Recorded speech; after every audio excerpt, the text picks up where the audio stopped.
Oke, kita sekarang making sense dulu. Apa itu energi ikatan? Kita making sense dulu. Energi ikatan.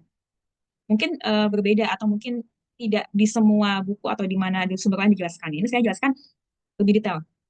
Jadi, energi ikatan adalah energi yang dibutuhkan untuk membuat atau membawa dua atom dari posisi ikatan yang stabil, yakni ikatan yang stabil itu, posisi ikatan yang stabil adalah ketika jarak antar atomnya itu setimbang atau paling optimal, equilibrium, menjadi posisi antar atom yang terpisah sangat jauh sampai kedua atom itu tidak lagi saling berinteraksi. Namanya aja ikatan, berarti energi yang berhubungan dengan ikatan kimia. Ya. Kalau kamu ingat pas kita belajar ikatan kimia, saya udah kasih grafik Leonard Jones ya dulu, ada ya grafik energi potensial yang ada lembahnya itu dan bukit. Nah, energi ikatan ini harus disajikan untuk setiap satu mol molekul dalam fase gas. Ini kata kuncinya. Secara stoikiometris, energi ikatan ini dihitung, disajikan untuk setiap satu mol. Dalam perhitungan pun juga dihitung untuk setiap satu mol. Dan itu harus dalam fase gas. Alasannya apa kita bahas nanti ya. Ya, karena untuk setiap satu mol, jadi satuannya itu kilojoule per mol. Dari satuannya aja udah jelas kalau dia untuk satu mol, ya kan? Kan per mol. Nah, ini ada grafik kurva Lennard Jones yang saya pernah kasih di topik ikatan kimia ya untuk pengenalan bagaimana suatu ikatan kimia dapat terbentuk gitu. Ini asal-usulnya kan dari sini ada grafik ini. Jadi kalau ada dua atom, ini gak usah saya bahas sampai detail karena di ikatan kimia udah pernah ya, itu jaraknya terlalu jauh dia nggak bisa membentuk ikatan kimia. Kalau jaraknya terlalu dekat sampai tumbukan antar intinya, itu juga nggak bisa, malah tolak menolak. Tapi kalau dalam posisi yang optimal, di mana panjang ikatannya itu sesuai, optimal, pas di situ, jaraknya optimal, titik ini paling stabil. Di mana ini terjadi pada saat energinya paling rendah, energi potensial, potensial energi paling rendah. Nah, disinilah nanti terjadi ikatan kimia. Nah, selisih antara saat dia jaraknya optimal dengan saat jarak yang paling jauh, kalau jarak paling jauh dia nggak bisa berikatan, selisih antara dua posisi ini itu bisa kita hitung menjadi energi ikatan. Jadi energi ikatan itu perbedaan energi potensial antara kondisi di mana dia paling jauh dengan yang dia paling optimal gitu. Ya, jadi ini sebanding juga dengan seberapa dalam lembah energi potensial ini. Makin dalam lembahnya, maka energinya akan makin besar yang dibutuhkan untuk keluar dari lembah. Bayangin aja kamu terperosok dalam sumur. Semakin dalam sumurnya, makin susah kamu keluarnya kan. Kamu akan butuh banyak energi untuk keluar dari sumur itu. Nah, karena seperti itulah ya. Gitu. Jadi kalau semakin landai lembahnya juga akan semakin kecil energi ikatannya.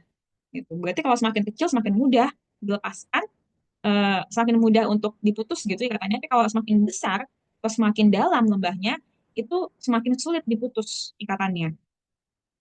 Nah, bayangin aja ini ada dua atom sudah dalam posisi yang nyaman gitu, paling stabil. Kenapa stabil? Karena mereka antara tarikan dengan tolakan itu seimbang. Nggak terlalu menjauh, nggak terlalu menolak ya, tapi juga nggak terlalu menarik kayak sampai dempetan sama itu ini enggak. Jadi seimbang gitu. Equilibrium gitu, seimbang. Nah, tapi kalau kita ingin mereka ini berpisah, maka mereka ini juga harus em, menyerap energi yang banyak gitu dari lingkungannya. Karena semakin sulit kita mutus ikatan, makin kuat ikatannya, makin susah diputus, maka makin besar energi yang mereka harus serap dari lingkungannya. Seperti itu, ya. Nah, sekarang apakah energi ikatan itu hanya berlaku untuk reaksi pemutusan? Energi yang diserap oleh, oke mungkin dari definisinya hanya sebatas pada pemutusan umumnya yang beredar di berbagai sumber. Tapi sebenarnya energi yang diserap molekul saat pemutusan itu jumlahnya sama kayak energi yang dilepaskan saat membentuk ikatan itu. Tapi dengan syarat harus dalam fase gas dan hanya dan jenis ikatannya sama. Cuman arahnya aja yang beda. Mutus sama ngebentuk arahnya doang beda, tapi energinya itu sebenarnya sama jumlahnya. Asalkan ikatannya sama. Misalnya dari H2 diputus, nanti energinya misalnya X gitu. Terus dari atom-atom H ini mau dibentuk lagi jadi H2. Berarti nanti energinya misalnya jadinya min X gitu. Jadi cuma beda arahnya tapi sama-sama X gitu. Tapi kalau misalnya dari H2 putus jadi H, ntar H-nya beraksi sama O gitu jadi H2O itu udah beda lagi. Itu bukan bukan arah energi yang beda, tapi emang jumlahnya udah beda, karena udah beda atom gitu ya. Jadi harus jenis ikatannya harus sama. Nah, kenapa energi ikatan disajikan untuk setiap satu mol molekul? Nah, ini sudah kebiasaan ya dalam stoikiometri ya. Semua perhitungan energi reaksi itu biasanya dalam kilojoule per mol, yaitu jumlah energi per jumlah mol.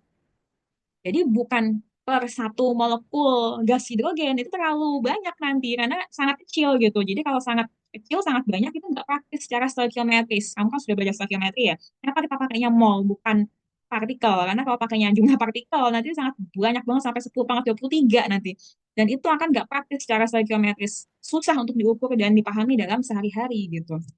Ini kayak misalnya kamu pedagang, kamu mau dagang baju kan kamu borong dari Tanah Abang.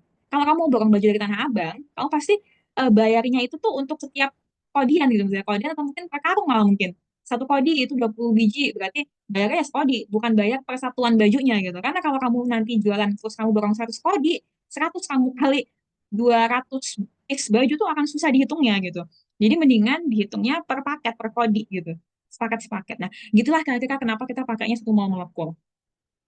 Nah, making sense yang lainnya. Kenapa harus dalam fase gas? Nah, ini karena dalam fase gas, semua molekul itu udah bebas dari interaksi atau gaya antar molekul. Nah, jadi ketika dia dalam kondisi cair, itu biasanya ada gaya antar molekul yang lebih kuat. Contohnya gaya dipol-dipol ini sangat kuat ya, apalagi kalau dia ikatan hidrogen. Aduh, itu kuat sekali. Nah, itu nanti akan mengintervensi kekuatan ikatan antar atomnya, sehingga nanti energi yang diukur untuk bisa memutus ikatan itu akan terintervensi dengan energi yang timbul dari gaya antar molekulnya gitu. Jadi ya nanti jadi bingung ini sebenarnya energi beneran dari ikatan antar atom dalam molekulnya atau dari gaya antar molekulnya gitu karena tercampur-campur gitu. Nah, ini kalau energi ikatan dalam fase cair kan itu kan akan susah gitu dibedakannya. Ini sebenarnya energi yang mana buat misahin ikatan apa gaya antar molekul. Ini sama kayak analoginya kamu mau ngukur berat tas kamu, ransel kamu.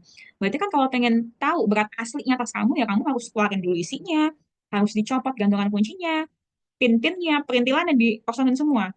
Supaya kamu dapat benar-benar ukuran asli tasnya. Nah, itu seperti itu kira-kira ya. Oke, yang terakhir, making sense of energi ikatan ya. Kalau bukan gas, berarti nggak bisa beraksi gitu. Oh, tentu saja bisa banget ya. Jadi, kenapa dituliskan definisinya itu dalam fase gas? Itu karena apa? Karena ya data energi ikatan yang dipakai atau yang disajikan dalam tabel-tabel di buku-buku itu adalah hasil percobaan yang diukur dalam kondisi gas. Kenapa harus kondisi gas semuanya? Tadi ya, karena gaya antar molekulnya kecil. Dan kenapa semuanya serempak supaya seragam, supaya bebas dari pengaruh lain gitu. Jadinya ini cuma perkara keseragaman dan standarisasi aja ya. Jadi kalau dalam kondisi cair nggak bisa beraksi, oh bisa. Dalam kondisi cair, kondisi padat, setiap molekul itu bisa beraksi, gitu ya. Nah, kayak misalnya ini contohnya analogi kalau kamu ujian. Kenapa sih kalau ujian itu harus dilakukan di ruangan yang sepi, yang tenang, gitu, nggak boleh berisik, gitu. Ya, supaya kamu tuh bisa dapat didapatkan nilai yang benar-benar karena kemampuan kamu, gitu. Bukan karena dipengaruhi gangguan dari luar. Terus kalau misalnya ujian di ruangan berisik apa nggak bisa ya? Bisa, bisa aja kan. Kamu mau ujian di pasar pun juga bisa, gitu. Tapi mungkin hasilnya beda, gitu. Bukan berarti kamu nggak bisa kan? Bisa, cuman hasilnya nanti beda, gitu. Jadi ini making sense kita begini ya, gitu. Nah, jadi karena itulah, ya, karena semua ikatan itu butuh energi untuk diputus dan melepas energi saat terbentuk, maka perubahan entalpi reaksi bisa kita hitung dari total energi yang diserap untuk memutus ikatan pada reaktan, dikurangin dengan total energi yang dilepas saat membentuk ikatan pada produk. Nah, inilah rumus bakunya untuk data energi ikatan. Ini contoh data energi ikatannya. Jadi per ikatannya ya, bukan per molekul. Per ikatannya ini nanti kamu ada data-datanya. Jadi misalnya kalau ada H2O berarti ada H dengan O-nya 2. Berarti ada 2 kali 464 di sini. Nih ya, gitu. Oke, contoh soal nanti kita lanjut di video yang paling terakhir ya selanjutnya ya.